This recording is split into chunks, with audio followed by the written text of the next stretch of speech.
قبل ما نكمل بس بالموضوع، انا محمد مصطفى وهو محمد عمران، عشان انا بقول له محمد وانا محمد، وصفحتنا بقى اسمها محمد ومحمد. السلام عليكم ورحمة الله وبركاته. أعزائي المتابعين، أعزائي المشاهدين، إخواتنا وحبايبنا، وحشتونا بقالكم كتير. في موضوع كده كنت انا بقالي فتره كده انا ومحمد.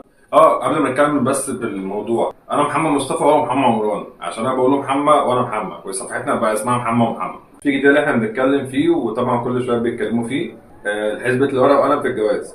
فانا طبعا قعدت احسبها معاه ورقه وقلم، وهو كان بيحسب الحسبه دي في الاول اصلا، يعني حسابه ورقه وقلم وهو اللي سمع على الله. هو طبعا كل حاجه بيد ربنا طبعا ونعمه بالله، مش بنخالف الكلام دوت، بس الواقع هو اللي مخلي الدنيا كلها الواحد يفكر ماديا شويه. يعني مثلا زي ما كنا بنتكلم، اللي هو الواحد مثلا معاه 100,000 200,000، عايز يعمل بيهم حاجه. دلوقتي الشقق اسعارها فلكيه خالص يعني، فمش عارف. فانا قلت له تعالى هجيب ورقه وقلم، فانا جبت له ورقه وقلم دلوقتي عشان نحسبها. تمام. الورقة وادي القلم. وهنحسبها دلوقتي عشان ايه هو يقتنع. من غير ورقة وقلم احنا اتكلمنا. هرجعهم ايه؟ إيه؟ هرجعهم؟ معلش. هرجعهم؟ اكتب يا محمد. احنا مكلفين. طب ماشي، من غير ورقه وقلم. تمام؟ تعالى نتكلم بالعقل. طب هنتكلم بحسبة الاول. ما هنتكلم بالعقل، بقول لك تعالى نتكلم. ماشي، نتكلم من غير ورقه وقلم. قول انت حسبتك يا محمد. طيب وانت عارف اهو الشقه دلوقتي عامله كام؟ غاليه. تمام؟ عشان تجيب شقه متوسطه، مش هقول لك انضف حاجه واقل حاجه، انت لازم تبدا حياتك محندقه برضو. بس طبعا مش بنتكلم هترمي في حته مش عايز اقول شعبيه، عشان احنا اصلا منطقه شعبيه، بس بتكلم في مناطق شعبيه بيكون فيها مشاكل كتير، فاهم انت بقى، وسوق بقى ومشاكل مناطق محدود الدخل. ايه؟ مناطق محدود الدخل. لا مش مش لا احنا طبعا محدودين الدخل. بس انا بتكلم في النقطه اللي هو ايه، الواحد بيحب يتطور. يعني مثلا يطلع من منطقه، يطلع مثلا لو عايش مع اهله يطلع من بيت اهله عشان المشاكل، وعشان انت القصه الحزينه دي. فالواحد بيبقى عايز ياخد مثلا ايه، حتى لو بعيد عن اهله بشهرين ثلاثه. فتحنا النت وكده بنبص على الاسعار بتاعت الشقق في المتوسط الحاجات اللي هي مش واو كمان، تمام، بدون ذكر مناطق وبدون ذكر تفاصيل. بس مثلا مساحتها ايه، 55 60 متر، اللي هي حندوقه 450 و 500 الف. تمام، ده كده بسم الله الرحمن الرحيم. فبتكلم معاه بقول له لسه في تشطيب، في اجهزه، في تشطيبات مثلا اللي هو الجبسون بورد والحاجات ديت، مصاريف الكهرباء، سباكه من نظام هتفق فيه مع اللي هي تتجوزها، يعني مثلا اللي اجيب العروسه بالظبط، اللي اجيب بقى الخشب، واللي اجيب ما اعرفش ايه، واللي اجيب ايه والسفره. فدي مصاريف ثانيه. يعني عندك في قاعات، في عربيات، في جاتوه، في حاجات ساقعه، في مصاريف، في خروجات، في زيارات، في قصص. مثلا الدهب اهم حاجه. والدهب انا بكتبها بعلبه الجاتوه اللي هو خاتم اللي هو بيتباع في البخت ده. فنسينا والله، فكرني ان هو بالدهب اصلا كمان. فدي قصص لوحدها. فلما جيت حسبتها معاه دخلنا حوالي في مليون جنيه. ده احنا بنتكلم كده ايه، بالميت اللي احنا ما قلناش بسم الله الرحمن الرحيم، مش واو، مش بنشم نفسنا حتى، اللي هو مشي نفسك. قصدي انا كنت مسكت الورقه، قلت له الورقه دي حطها في جيبك. ليه؟ هو ما قالش كده. لا والله قلت كده. الورقه دي اللي انت الحسبه دي طبقها وحطها في جيبك، عشان احنا حسبناها قبل كده احنا كذا مره حسبناها يعني، بس الموضوع مش وليد اللحظه. فاحنا بنتكلم فيها على طول. فاحنا بنصور الفيديو دلوقتي عشان خاطر برضو ايه، نوصل للناس هل انا كلامي صح ولا هو كلامه صح، هل واحد يمشي بكلامي ولا واحد يمشي بكلامه. يعني دي اراء برضو تفكير شباب كتير. هنمشي بكلام ربنا، اعقلها وتوكل. قلت له يا محمد اهم حاجه ان انت ربنا يكرمك ببنت الناس، بنت محترمه تكون بنت حلال. ليه؟ عشان خاطر تتقي ربنا فيك، وهو محمد يتقي ربنا فيها ان شاء الله باذن الله. وانا والله مهما هتكلم عن محمد انا شهادتي فيه مجروح. ادب، اخلاق، رجوله، صاحبه. اتكلم بجد والله، عشان انت قاعد والله يا محمد. بس اللي احنا بنتكلم في ايه؟ هو ربنا يكرم واحده بنت حلال. انت مجرد اللي انت نيتك يا رب انا عايز افتح بيت عشان اعصم نفسي واعصم بنت الناس من ان احنا نقع في خطأ. فاهمين اللي انا قصدي عليه؟ اللي هو ما يرتكبش محرمات ولا حاجه، عشان ما يبقاش بيعاكس بنات ولا يتجه لسكه وحشه ولا كده، وهي برضك عشان ما تبقاش تكلم شباب وكده. فاللي انت عاوز بتحمي نفسك وبتتقي ربنا. مش الشيطان قصدك والتفكير الوحش يعني. فالشيطان بيقعد يقول لك ايه، الشقه زي ما هو بيقول، زي ما احنا حسبناها قبل كده، قال حاجه 500,000. ده حقيقه فعلا، مش بكذب. ايوه ماشي انا معاك، بس في شقق احنا قلنا يا محمد في شقق اقل وفي شقق اعلى. ماشي، بس اللي اقل دوت اللي هو محذوف في حته انت ماشي احنا عارفين اقول لك ايه بس احنا عارفين انت لازم تجيب لك عربيه عشان تعرف تدخل الحته دي تطلع منها. ماشي يا اما في حته زراعيه جوه يا اما في حته صحراء جوه. طول ما انت والله نيتك خير هتلاقي ربنا مسهل لك. لا ممكن تلاقي شقه في العماره اللي انت ساكن فيها مع عمك وابوك يعني، او في الشارع او في المنطقه بسعر قليل من اللي انت بتتكلم فيه او اللي هو على حسبتك. طب مش انت حسبتها قبل ما تتجوز؟ انا حسبتها وايه اللي حصل بقى؟ اتعقدت والشيطان كان ضحك عليا. جيت مسكت ورقه وقلم كده وقعدت حسبتها على 2019 ولا 2020. لقيتها كنت عايز نص مليون جنيه عشان اتجوز. انا بقى عايز مليون ضعف. فاهم اللي هو برضه كان مبلغ. فعلا بتفرق. وقتها كان مبلغ زي ما مليون جنيه دلوقتي برضه. جيت بقى انت باين فهمت لما ربنا كرمك بنت الناس وبنت الحلال، فاهم انت عاوز تتجوز بتلاقي بقى ايه مساعده من هنا مساعده من هنا مساعده من هنا. فاهم صحابك بقى مجاملينك عاملين بقى نقطه مثلا جاب لك جهاز من الاجهزه من اللي عليك لو انت مثلا في الاتفاق بتاعك الاجهزه، جابوا لك سفره على قدهم، جابوا لك حاجه. بتلاقي مساعدات. اخوك بيساعدك، اختك بتساعدك، ستك، خلانك، عمامك، بتلاقي الدنيا ماشيه ربنا مسهل لك امورك. بتلاقي شغلك المكان اللي انت فيه، بتلاقي ربنا كرمك بمصلحه معاك فلوس تتجوز. انت مجرد اللي انت تعقلها وتسيبها على الله وتتوكل على الله هتلاقي ربنا مسهل لك امورك. ازاي؟ من حيث لا تعلم. بس انت اهم حاجه يبقى انت نيتك يا رب انا عايز اتجوز عشان اعصم نفسي من الخطر. نصيحه عايز اقولها وقلناها قبل كده والله ياما. الابهات لما يجي لك عريس وترضاه ده خلقا ودينا. ماشي كنت لسه هسألك برضه في الحته ديت. يعني احنا بقى خلصنا من هم اللي هو خرج بقى في الحوار اللي هو ايه اللي هو مثلا شقيت بقى وخلاص وجبت الشقه وربنا كرمني وكل حاجه. ندخل في نقطه بقى ايه تعقيدات الاهل اللي هو القايمه بقد كده واكتب معرفش ايه بقد كده وذهب بقد كده. فتحس ان انت بقى خلاص بقى انا هلاحقها من هنا ولا من هنا ولا من هنا ولا من هنا. يعني العروسه او ابو العروسه جاي لك راجل محترم واخلاقه كويسه وبيعرف ربنا. كلنا مقصرين مش هنضحك على بعضنا. بس انا عايز برضك اكلم ابو العروسه في نقطه. يعني هو حضرتك دلوقتي لما جيت تتقدم لمراتك انت كنت وضعك المالي ومستوى المعيشه اللي انت قاعد فيها دلوقتي ومعيش فيها عيالك، ولا انت بدات على قدك برضك وشقه صغيره وكان شغلك شويه صغيرين وبعد كده ربنا كرمك بقى مثلا جبت عربيه وجبت مكان في شقه اوسع ومرتبك بقى احسن؟ والله حتى لو برضه ممكن مش كلهم متغيروا مكان ممكن. لكن انت دلوقتي بتاخد عاوز الشاب اللي يجي لك او انت مثلا بتاخد تحس بيعوض نقصه. يعني انا اسف في الكلمه بيعوض النقص اللي هو ما شافوهوش او الحرمان. تمام. مش بتكلم على الكل بتكلم على اللي هم الناس اللي هم جعانه بمعنى اصح. انا بتكلم وش ما بتكسفش من حد. تحسه واخد بنته اللي هي موضوع تجاره بيزنس اللي هو بدل مثلا والله انت شاب كويس وبتاع وشفت فيه مثلا نظره. مش بتكلم عليا مش بتكلم على محمد بتكلم على ايه يعني الواحد بيعيش حاجه بقى. انا بنت لازم تقعد في كومباوند. لا مش هو انت قاعد في كومباوند اصلا قاعد في كومباوند اصلا. وحتى لو قاعد في كومباوند ممكن ما تديش ربنا فيها. يعني ممكن هديها فيلا يعني مش كومباوند فيلا وعربيه وذهب هغرقها ذهب وفلوس وكل حاجه بس في الاخر هعملها زباله هعملها وحش. فاهم انت صحيها بعلقه ونايمها بعلقه اطلع الامراض اللي جوه فيها او ممكن اسيبها بالشهرين ثلاثه ما اسالش فيها. ما ده يا محمد انا برضه كنت انا عايز اتكلم. انت مش قد الجواز ما تتجوز وانت مش قد الجواز ما تتجوزيش. انت مش هتقدر تفتح بيت مش هتقدر تصرف على نفسك وعلى بيتك وعلى عيالك ودنيتك وتتجوز عشان ما ترجعش تقول ايه انا حسبتها او قلت سبتها على الله وانا سايبها على الله. قاعد بقى سايب الشغل مش شغال. ما ان شاء الله ربنا هيكرمني ربنا هيرزقني. ربنا قال لك اسعى يا عبد وانا اسعى معاك. ما انت لازم تبقى انت شغال في دخل ثابت عشان ايه ما تاثرش في بيتك.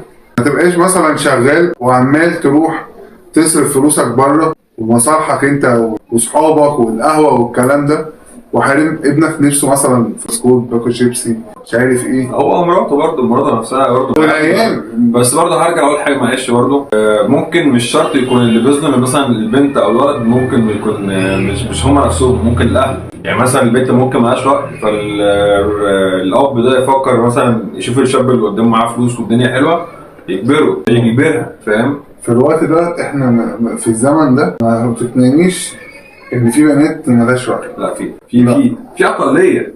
اقليه والله في بيجبروهم. ممكن بص ممكن اجبار وممكن تسرع. اللي هو مثلا اهلها بيجبروها على حاجه الواد ده مثلا شاب ده كويس سواء مثلا شغال شغلانه ما اعرفش ايه ولا معاه فلوس ولا ما يكن مش مهم بقى شخصيته مش مهم. بس اقول لك على حاجه كان في ترند كده من فتره البنات طالعه بيقول لك ايه لو تقدم لك واحد صالونات وعريس بتحبيه، ايه اللي هتطلبيه؟ مثلا هتطلبي شبكه بقد ايه او دهب بقد ايه؟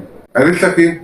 والله يا حبيبي لو جاب لي دبله فضه، لو جاب دبله صفيح انا من غير دبلة خالص، لو جاز صالونات. لو جاب صالونات لا، انا عايزه خاتم ماس، عايزه سويره الماظ، وعايزه بيحققوا احلامهم بمعنى صح، يعني دول الحاجات اللي هم محرومين منها. عايزه غوايش، ربع كيلو غوايش ونص كيلو سلاسل. ربع فلان. ايوه، ايه اللي انتوا بتعملوه دوت والله. بيعجزوه. بس انا عندي سؤال بجد للاب بقى اللي هو اب البنت. تمام، انت بتكتب القايمه عشان بتقول برضه من حق بنتي ان ما يرميهاش في الشارع والكلام دوت. طيب انت دلوقتي هسالك سؤال بما يرضي الله والجاب. افرض لو انت اب اصلا مش سوي، مش عارف تربي عيالك، تمام، وعامل لهم كبت ولا امراض نفسيه ولا الراجل ده اللي جاي يقدم ممكن يكون راجل 100 100، مش بقول لك كامل يعني، بس مفيش حد كامل، بس هو تمام، ما حدش مثلا يختلف على اخلاقه. ليه تظلموه؟ هو يضمن حقه منين؟ ما انت ممكن تكون البنت حلوه والبنت صابره على نفسها وقت الخطوبه سنه سنتين ثلاثه، ووقت ما تتجوز طلع كل امراضها النفسيه عليك، هو يضرب نفسه 100 جزمه على الاختيار دوت. طب هو يضمن حقه منين برضه؟ ده سؤال انتوا يعني محتاج اجابته. السؤال ده يا محمد جه في بالي والله، تفكر فيه برضه. ايوه، ما ادام انت ضامن حق انا كمان اضمن حقي، ما معيش في الكلمه انا شغال طول حياتي عشان اجيب الشقه ديت وكل دوت، وفي الاخر يحصل مثلا قضيه ولا يحصل اي حاجه بدون اي سبب، عشان دي موقف بجد حصل قدامي مع كذا حد بدون دخل تفاصيل كتير. بيبقى انسان كويس ومسافر وشغال، هو بيجي من السفر ده نفسه مرفوع عليه قضيه، ما بيعملش اي حاجه. طب ليه؟ انا مش فاهم فين حق الراجل بقى. انا هرد عليك في النقطه دي يا محمد. تمام. واوضح لك معلومه صغيره. عاوز اقول تقول لك انا مع فكره اللي هو ما تكتبش عيب، يعني انا ضد فكره العيب دي. ليه؟ لان انت كراجل بتديني حته من لحمك، انت مش فاهمين عليها بتداني ليه؟ عشان كده هرجع لحته بقول لك هم واخدينها بيزنس. حلو؟ لا مش كله ما هو مش كله. حلو، بس في ناس بقى، انا بتكلم ان في ابهات بتبقى حافظه، مع احترامي للجميع، في ابهات يا محمد بتبقى حافظه مش فاهمه. هرجع اقول لك ان الواحد لما يكون مش فارق معاه، لما بيقرر اللي هو ينفصل، والله ولا بتفرق ولا عفش ولا شقه، عايز يخلص عيال ولا مصاريف ولا ولا ولا ولا ولا ولا اي حاجه، بيقول لك ايه؟ خد الحاجه حلو عني. حلو عني. ده بالنسبه مثلا للراجل اللي هو خلاص، اللي هو جاب مش اللي هو مش عايز حاجه، انا اتخنقت مش طايق العيشه مع برضه ما جبتش على السؤال. اسمعني. ماشي. وهي برضه في ستات اللي هي مش قادره خلاص تعيش مع كده مع جوزها، دي الناس السويه اللي انا بتكلم فيها، دي الناس السويه. على الكل على فكره، احنا مش احنا مش بنقول له احنا ضد الاهلك وخلاص، لا انت بتدوا لنا حل، احنا بنتكلم بتقول لك ايه؟ لا خد عيالك وخد حق، مش عايزه اي حاجه تفكرني بيه، تدي له حق زي اصل اقول لك على حاجه، احنا محمد والله لو كل واحد يمشي زي ما ربنا بيقول وكتاب ربنا بيقول والشريعه بتقول، والله العظيم ثلاثه ما هيحصل الطلاق ولا يحصل الكلام ده. لكن كلها واكتريه الحريم بيزنس، واخدينها بقى بيزنس. ايوه واخدينها. ايوه بيفكروا ازاي اللي هم ايه؟ انا استفاد من دوت، اتجوز واخد العفش واخد الحاجه واطلق واتجوز تاني. ما سيبك من هتجوز تاني، بس هي يعني في بيعملوا كده بيتجوزوا تاني بس في السر عشان خاطر القانون هيمنع عنها النفقه، فاهمني؟ فبيتكلموا في حته ايه؟ مثلا انا خلاص حملت وهجيب الورق خلاص، فارفع عليه قضيه، اخد الشقه بالعفش بكل حاجه واقعد معززه مكرمه، لا بصحى الصبح بقى يقول لي حضر لي الاكل وحضر لي الغدا وما اعرفش ايه وبتاع، واقعد دماغي وقاعده بالولد وبيجي لي كل شهر كام الف وبصرف والدنيا جميله. مع العيال اللي في منهم بيعملوا كده، بيروحوا يقعدوا مع اهلهم بيصرفوا على اهلهم والفلوس دي بيحوشوها على جنب، ده رقم واحد. في منهم زي ما لسه كنت بقول بيتجوزوا في السر عشان خاطر ليه؟ في منهم. ايوه ما بقولش على الكل، مش كل. لا مش بقول على الكل، احنا عندنا ولايه برضو كويسين الحمد لله يعني. مفيش حد كامل زي ما بيقول، بس في اللي هو ايه، ما بنظلمش حد، ما بنجيش على حد. في كل بيت في كل مشاكل، هو انا دي ده كله عندنا مشاكل، بس بتكلم احنا عايزين حاجه تضمن حق الراجل، تمام، وفي نفس الوقت تضمن حق الست. دي حلها ايه؟ ما لو هنرجع بقى للتفكير السليم يبقى ارجع للدين. الدين بيقول لك ايه؟ ما كانش في حاجه اسمها قايمه، ده اسمه عرف، والعرف دوت مين اللي عامله؟ البني ادم. لا العلم ده اصلا اليهود هم البني ادمين عامه يعني. تمام، بغض النظر بقى يهود مش يهود وبتاع، احنا بناخده بس من الشعوب كلها اللي احنا عايزينه، بس تبقى واخد بالك يعني احنا مصر كده، بس احنا بناخده من الشعوب اللي حوالينا اللي احنا عايزينه، لا مزاجنا بس مش كتوتال. والله بالمنظر دوت الواحد ولا يتجوز بس ولا احنا اي حاجه. بنتكلم ايه؟ اجيب بلاي ستيشن واقعد بلعب بيه 24 ساعه واكسب نفسي واخسر. العيشه بقت صعبه، عشان كده انا قلت لكم في اول الفيديو مش قد الجواز ما تتجوزش. المشكله هم مش عارفين. انت مش قد المسؤوليه بتاعت البيت، مش عارفين. تتجوزين. المشكله اللي هم ايه، تلاقي واحد مصدي واحده مصديه، هم الاثنين ما يعرفوش حاجه عن الحياه، مش عارفين يربوا نفسهم، وباسم الحب يا حبيبي وبتاع بقى ضرب استشوار وبتاع، وعارف انت الحاجات ديت، وام ادم ويا ابو ادم، ويتجوزوا لا الموضوع مسؤوليه اكبر منهم فيفركشوا. طب الولد اللي في النص ده ذنبه ايه؟ ما تعرفش. العيال ايوه ذنبها ايه؟ ما لهاش اي ذنب في اي حاجه. طفل بريء رجال الدنيا شايف ان ابوه وامه بيلطشوا في بعض عشان المحاكم والشقق والقصه، وفي الاخر هو يطلع مرمي في الشارع، يطلع بقى بليه بيشتغل ميكانيكي، ولا بيشتغل مش عارف بيلم مكان زيت، ولا بيشتغل مش بتكلم على الشغلانات، بس هو محدش مهتم بيه مرمي في الشارع. عايزين حل في الحوار ده بصراحه. الواحد يعني انا شخصيا كمحمد حاسس والله اعلم ان انا مش هتجوز دلوقتي خالص، تمام؟ ده عندي احساس معرفش ليه يعني، وده احساس ناس كتير مش انا لوحدي. بسبب حوار القايمه دوت هرفض كتير وناس هيرفضوني كتير، تمام؟ عشان خاطر اكيد وانا متاكد هشوف كعبله كتير في حوار القايمه. اللي انا مثلا ابقى مثلا حاجه انا جايبها، لا اكتب حاجتها واكتب الذهب واكتب معرفش ليه يا جدعان القصص الحزينه دي. انا اللي هيقول لي لا، هقول له يا باشا انا كمان لا، خلاص باي باي وبارك الله فيك. ايوه لسه هقول لك. انت دلوقتي حاطط ايه في دماغك اللي انت مش عايز تكتب قايمه؟ يا عم حتى لو هكتب يبقى هكتب بالمعقول، لا حاجتها بس مش انا بقول لك انا بقول لك انا معاك وانا مأيدك في الفكره ديت، وانا من الناس انصار ضد العين، حلو؟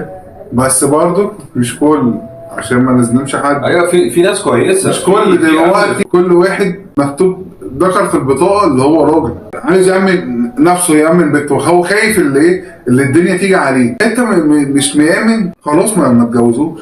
اسال عنه واعرف الدنيا ماشيه ازاي لغايه لما يجي لك واحد اللي انت شايفه مناسب ليك جوزه لبنتك، واللي هي برضه شايفاه. ايه اللي بقى على العكس، لو بنتك اصلا مش كويسه تضمن حق الراجل ده منين وبتعجزه ليه؟ ده بتكلم فيه بس.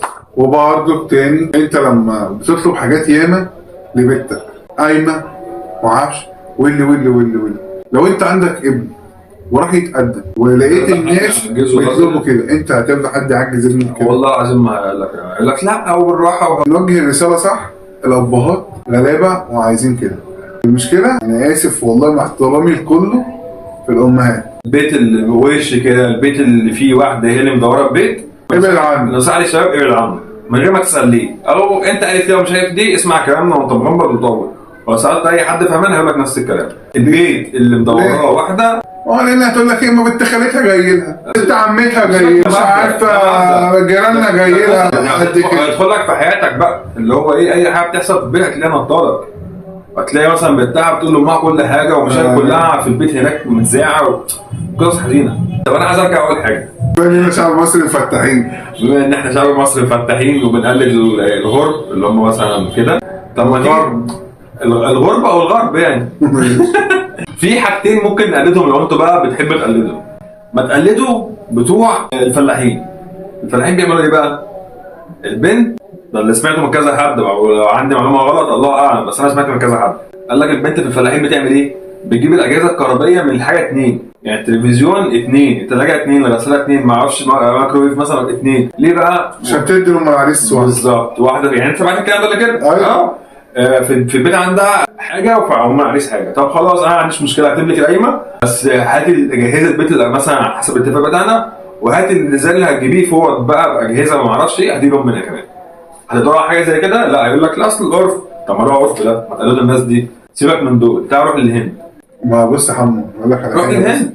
ثواني بس، انت بتتكلم ان الفلاحين عندهم كذا، بس بص الراجل بيدفع مهر قد ايه ويدفع حاجات ماشي، ما هو وحاجات اسمها شيان وحاجات، ما اعرفش، عشان كده بقول لك ما اعرفش تفصيل، بس عشان كده بقول لك ماشي بس هو يدفع مثلا كمثال، يعني ما هو هيدفع هيكوع في الاخر هتكوع بيدفع ويلاقي بالظبط. بقول لك على حاجه، هو يدفع لوحده، ما تجيش مثلا الراجل زي يدفع مليون ولا 2 مليون هنا بص، وهي تدفع 100 200,000 عايز تجرب اسمها. هقول لك على حاجه برضك في نظام الفلاحين الارياف، يعني هو هنا تيجي لما انت جايب الدهب بيقول لك ايه؟ ده هديه العريس للعروسه، مع ان انت تبقى طالب قد كده او عارف شبكه بقد كده، يعني ده المهر الرسول قال عليه، انت كده ما تطلبنيش بمهر. بنحب العنطزه. حلو، طالما انت طلبت جرامات ولا طلبت حاجه معينه ده كده مهر، ما طلبتش مني حاجه، يبقى انا لو انا جبت دبله دي هديتي للعروسه وديت مقدرتي. بالظبط كده. حلو الكلام. في الفلاحين بقى عايزين دهب بقد ايه؟ يقول لك 40 جرام 50 جرام، ما بيجيبهمش كلهم، بيجيب 10 جرام وبيكتب الباقي في القايمه. بيكتب الباقي في القايمه. بس بيعملوا ايه بقى الفلاحين؟ بيجي والله بعد الفرح على طول، ممكن قبل ما الدخله يعني تحصل كده او قبل الصباحيه، بيجي ابو العريس، وده انا سمعتها فاهم، ابو العريس بيقول لك ايه، انا عليا ديون، هات الدهب دوت يقلع، وهي ما تقدرش تتكلم، تقلع الدهب وتديهوله. انت بقى تعالى بقى الموقف دوت هنا، حقي دهبي وطلعت تليفون الصباح تصور بره فاهم، وتقول لك ايه، لا دي هديه يا اخويا. دي هديه العريس للعروسه. ماشي، انا عايز هديتي. مش انا جايبها بفلوسي؟ لا هديه، انت هديه. يعني انت تجيب لي هديه ليها بفلوسك، وهي تجيب لك هديه ليك بفلوسك برضه. ايوه. انت مزعلني تصالحني، انا مزعلك تصالحني انت برضه. ده دماغ. ده مرار طافح. المهم نرجع لحوار الهنود بقى، لو انت بتحب الهنود الغرب يعني، او الناس اللي بره مصر. الهنود قريت حاجه وسمعتها. ايوه عارف، العروسه هي اللي بتدفع المهر وهي اللي بتدفع كل حاجه كل حاجه. يعني هو العريس بس عليه الشقه، مش عليه الشقه كمان، او الفندق مش عليه الشقه، ممكن يعيش مع اهله. يعني مثلا لو اهله عايشين في اوضه، هتروح تعيش معاه، او قبيله منهم او قبائل منهم يعني، مش كلهم. هي بتجيب المهر، هي بتجيب الاجهزه، هي بتدفع له، هي بتدفع له المهر وبتجيب كل حاجه. لا ماشي، اكلم بقى، عايزين نقلده. هو بيدفع ايه بقى؟ حاجات بسيطه والله، حاجات رمزيه. ترضانا دينه هو خلقه، يعني معلش القايمه تمام، هو في مهر بس قال لك على المستطاع، يعني حتى لو اي حاجه. بس فدي الفكره، يعني ما تصعبهاش على الناس. جاي تقدم اللي بيكتبه، ما تصعبوش الامور. مش شايفينه مناسب خلاص، ولا تضغطوا نفسكم ولا تضغطوا الشاب دوت، كل واحد ليه رزق. نشوفكم على خير. السلام عليكم ورحمه الله وبركاته.